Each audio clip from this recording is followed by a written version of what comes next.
wasn't originally planning on filming this because brakes are pretty simple, and I didn't really think it'd be worth putting that together, but I guess these brakes are a little bit more complicated because this outer hub here bolts to the rotor versus just sliding the rotor over it, so it's a little more complicated. I'll have to take the spindle nut off and pull the hub assembly out of there and hopefully not break any bolts off. I don't think I've ever broke a bolt off in a hub, so it should be okay. So I guess I'm gonna film it. And I realize it's also kind of pretentious to think that I shouldn't film a brake job because there's a lot of people that have never done that before, so maybe it wouldn't be so easy for them. So I'm gonna get to it.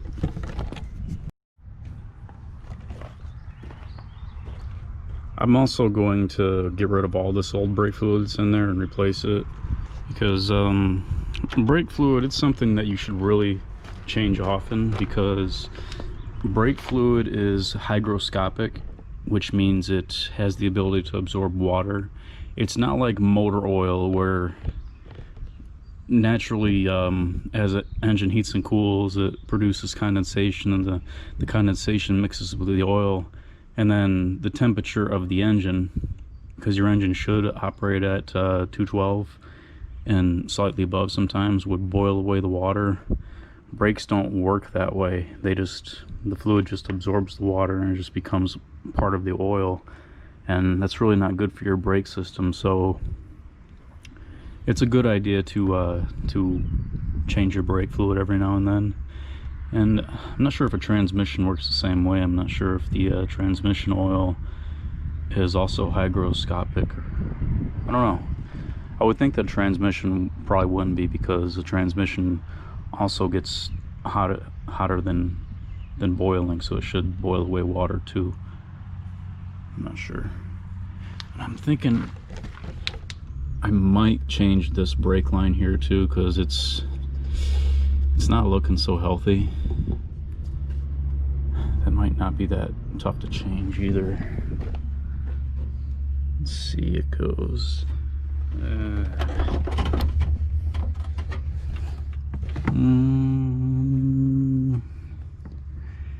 me see if I can see it. Okay, it looks like it's this one here.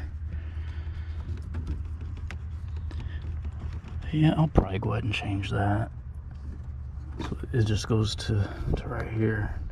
I'll have to save that fitting. That's not a standard fitting. Might be a bubble flare too. No, probably not. I think only GM and maybe Honda use bubble flares. It doesn't matter, I have a bubble flaring kit anyway.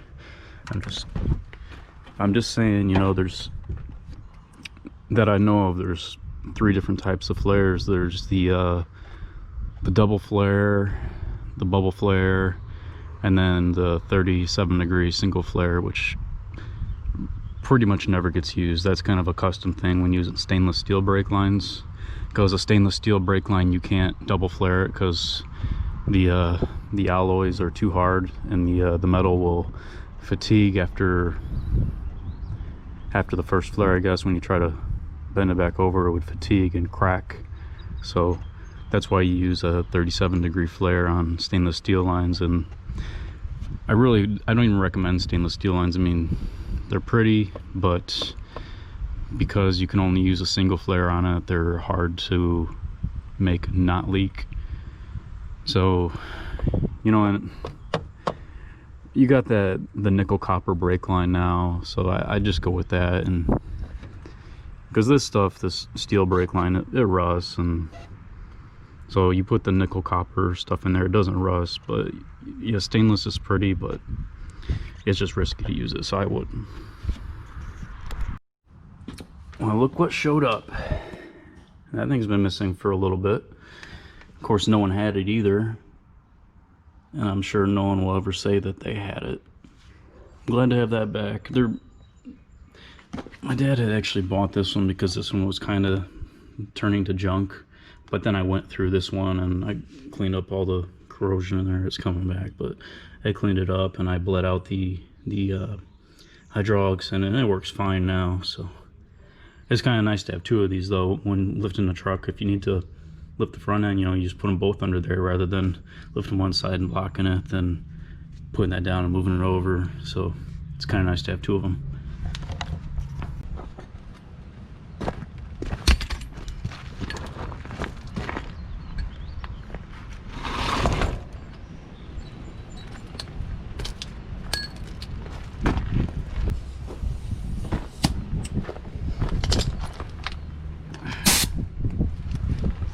So that jack is a little bit too tall to get under the I-beam. And there's another repair I need to make, and I don't know when I'll do it, but the power steering cooler has been rubbing on the cross member here. So I put a piece of rubber on there to try to slow it down. So that's what this all is. It's power steering oil. I need to fix that, but I haven't felt like it yet.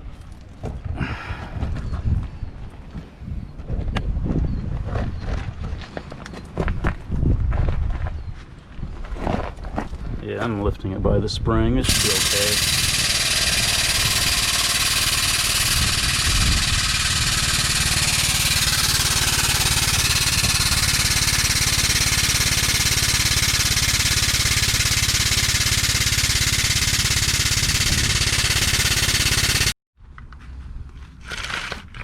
People always say safety first, but you know what? How can you get under there to put a jack stand or a block under if you don't have it lifted up first?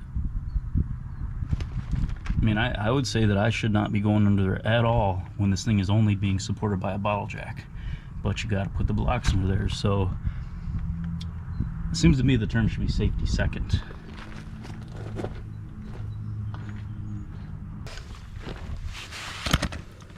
I got my Ingersoll Rand impact hooked up to 1/2-inch line because it just works so much better.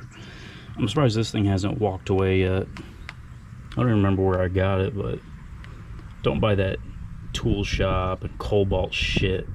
Get something that's quality. An Ingersoll Rand, Snap-on, Mac. It's all the other shit. They always say it's rated for all these foot-pounds. They're not. But this thing, it's actually in need of a rebuild. Maybe I'll do that sometime.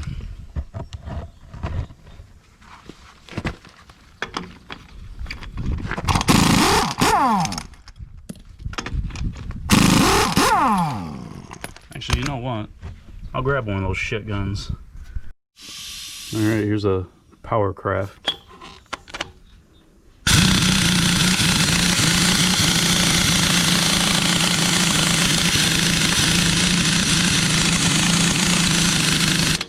Yep. Back to the Ingersoll Rand. See, that's why you don't buy that shit.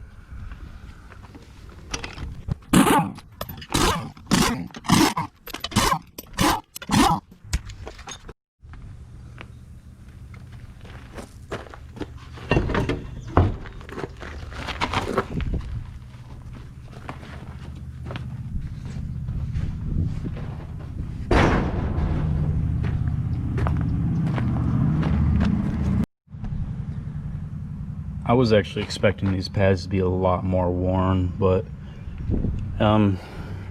it's mainly the rotors that I was really worried about, because these rotors have been on here a very long time.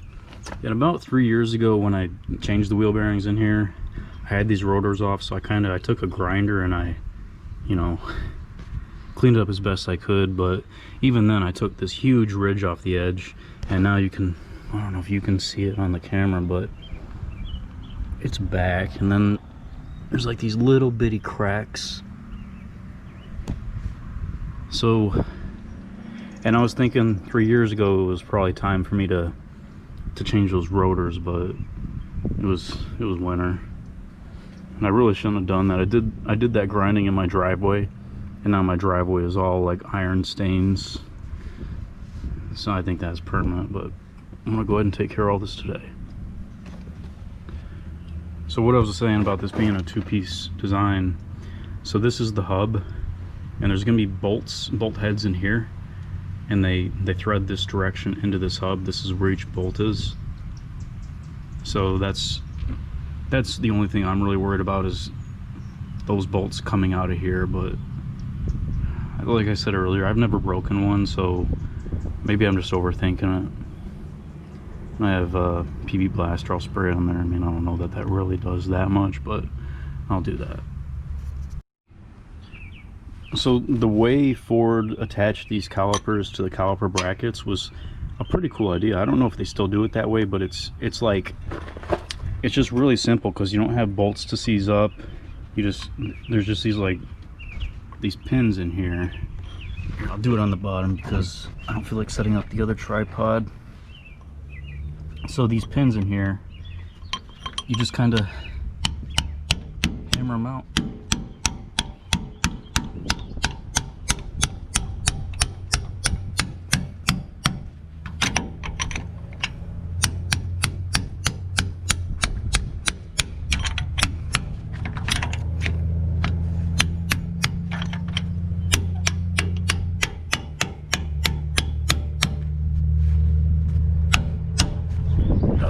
Get that stuck in there.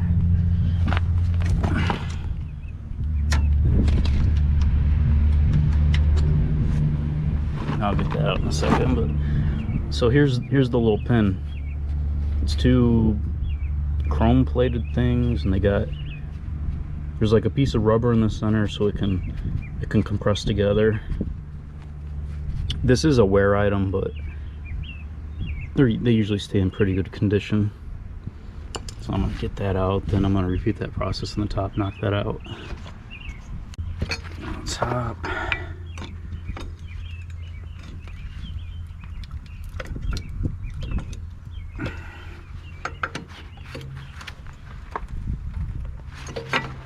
That should do it. It's still going to be a little bit tough to get out of here, just because it's not like a car. It's a pretty stout caliper.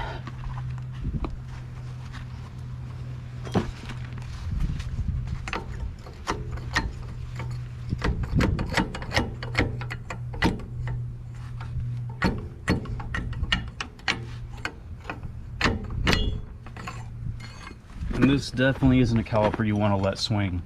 It is way too heavy, and it will damage that brake line. So I'm gonna set it on the spring.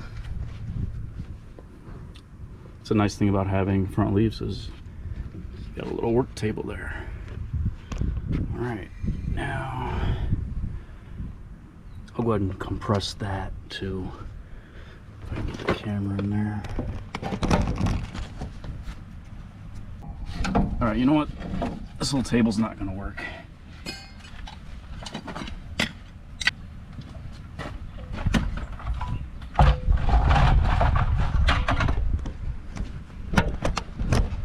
Let's set a bucket here.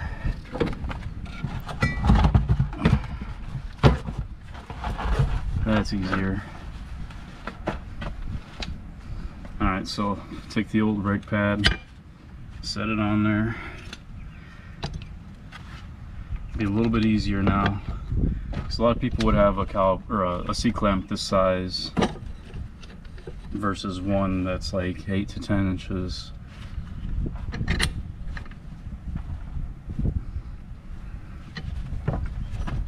So just work it back and forth,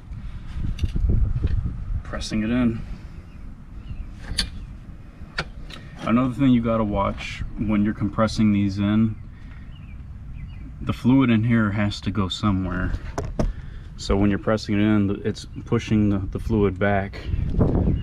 So you gotta watch your reservoir here, because that fluid's coming back into here. So if you go around pushing all the fluid back, it's gonna come up and out. This isn't a perfect seal, so it's gonna come up, out, it's gonna be everywhere. So you gotta watch that.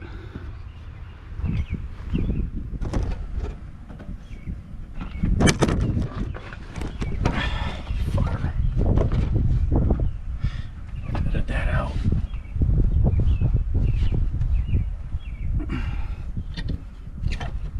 This can be kind of a slow process.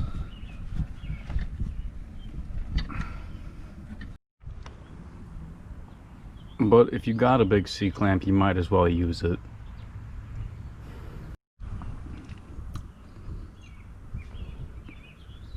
Look how effortlessly that spins. That's why I get 12 miles per gallon while all those suckers are out there getting 28.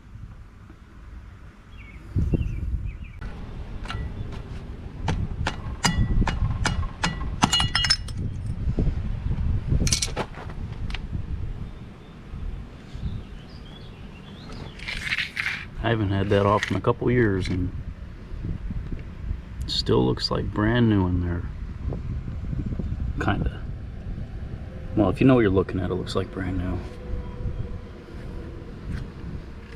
That's why I use that Moly EP grease on wheel bearings. No substitute. And you can see that this used to have synthetic grease in there.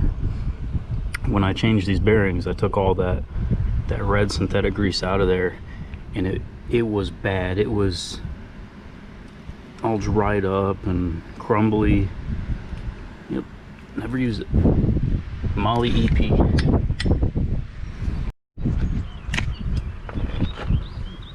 So normally for this cotter pin to get it out, you would use needle nose pliers, but I haven't bought any needle nose pliers to replace all the other pairs of needle nose pliers I've already bought for out here. So this is what I have to use because they've all been borrowed. Like everything.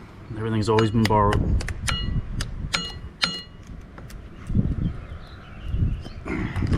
I guess this is kind of nice because I can kind of hook right in the loop.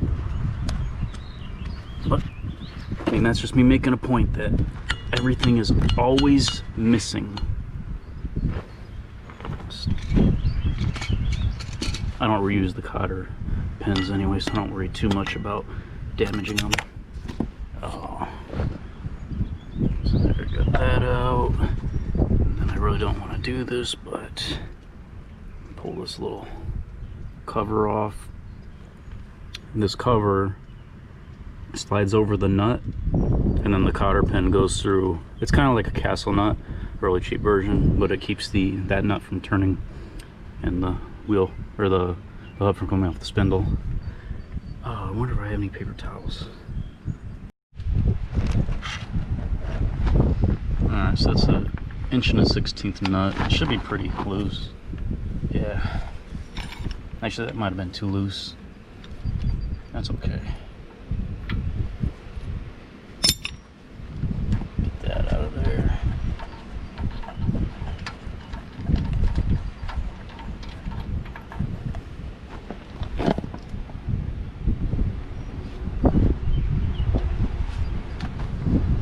Now this part, you got to be a little bit careful. There's a washer here. Take that off first. You want to set everything not in there, set it on there. Now that bearing, I do not want to drop it on the ground, so I'm not going to try to hold the camera and get it close because I do not want to drop that bearing on the ground and contaminate it.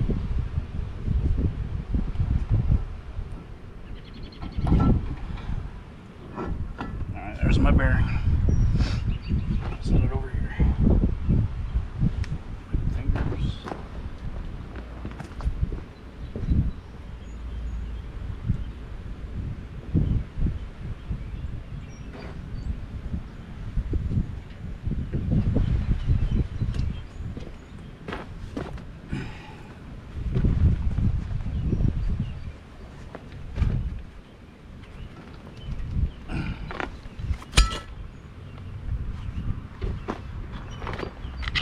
God, it's so tiny.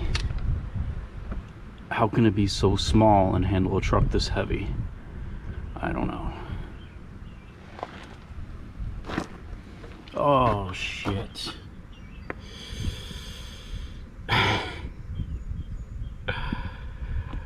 Oh. I definitely don't have any of those sockets here.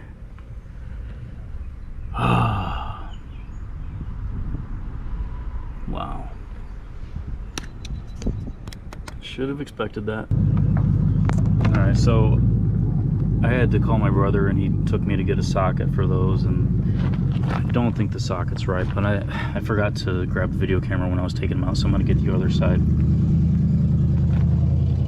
But I had to, we were hot. I had to torch them because they have Loctite on them. Because I was sitting there beating the shit out of them with the impact, and then I heated them up, and you know, all of a sudden they came out pretty good.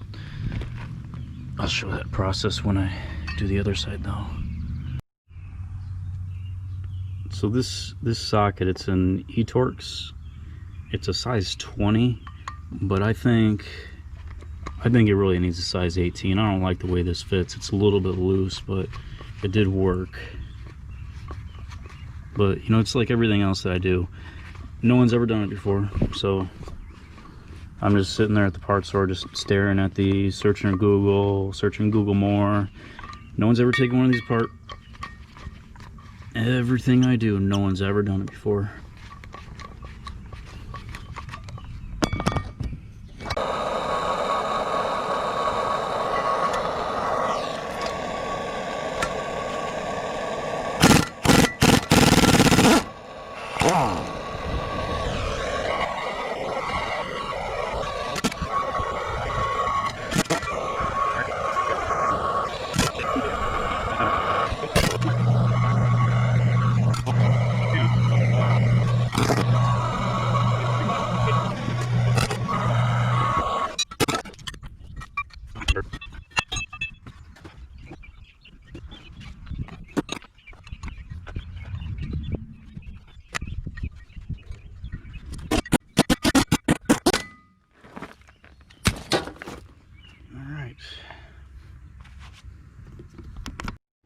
Okay, I got that all bolted together, and that'll probably be the last time that ever gets taken apart.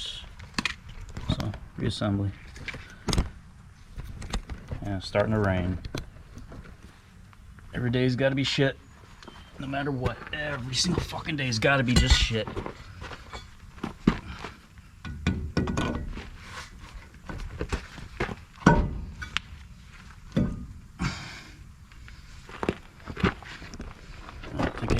Frame.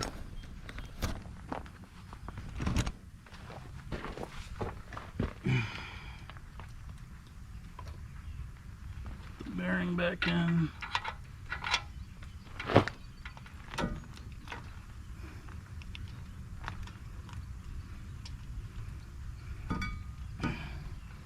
What the hell, bearing? Come on.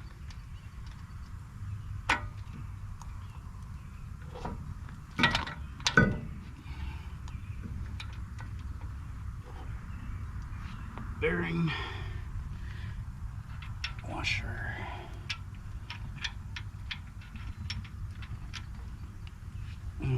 Greasy fingers.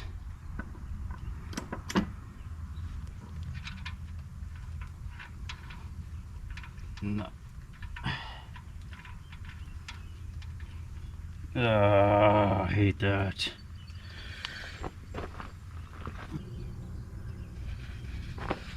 Alright, it just stopped raining.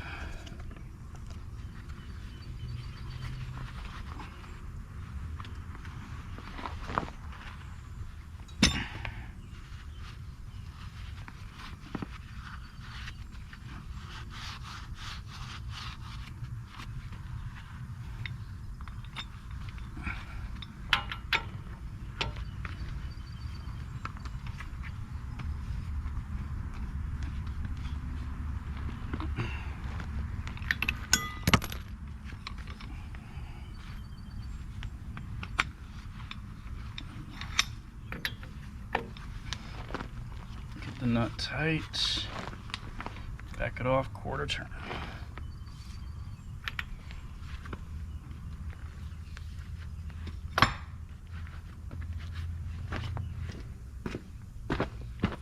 Got a new cotter pin.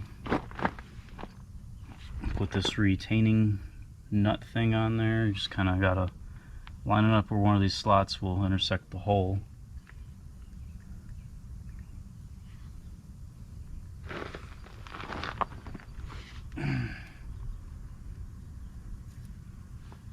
Drop it in there like that.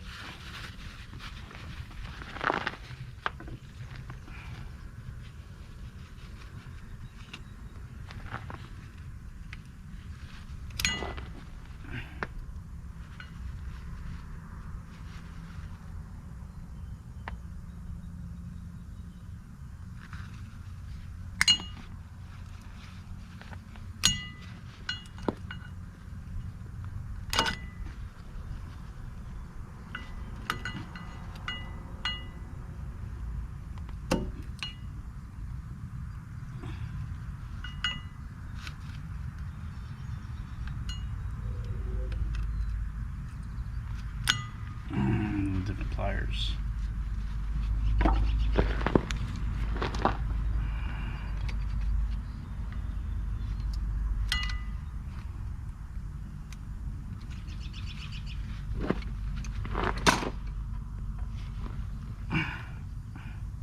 Put that dust cap back on.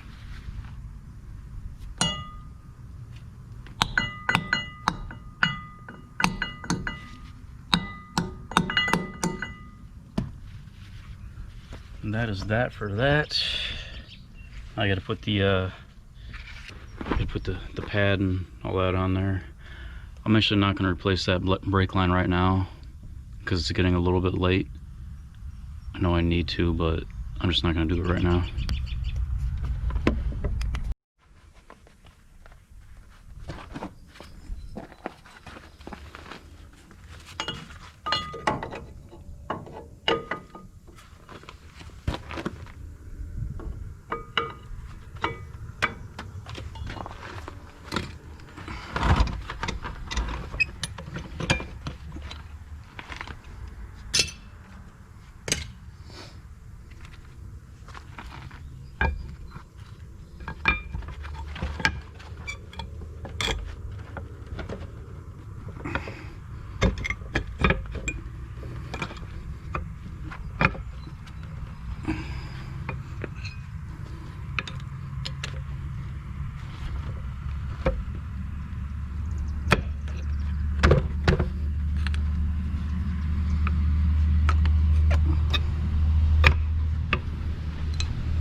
Okay, so these, they have little bitty ears on them.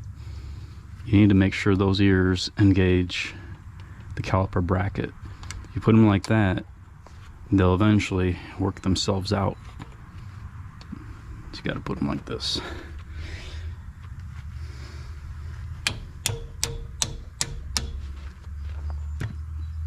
Where is my punch? There it is.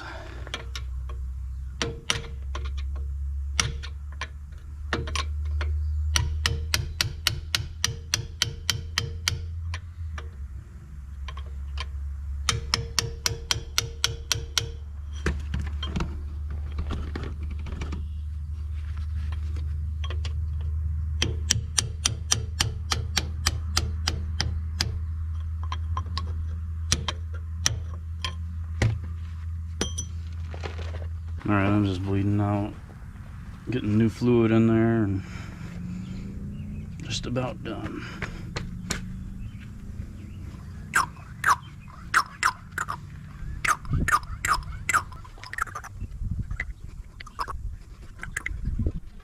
Just blend it in here.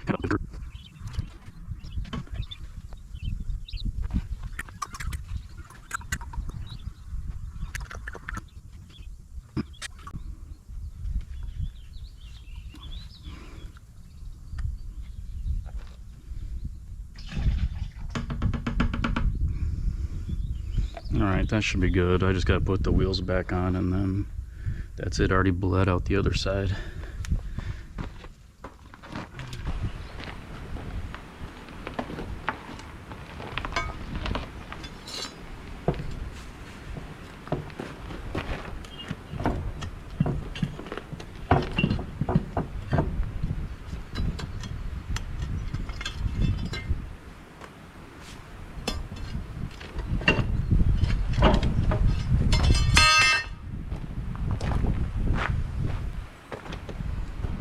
Try something. Probably won't work. Nah, gotta do it the old way.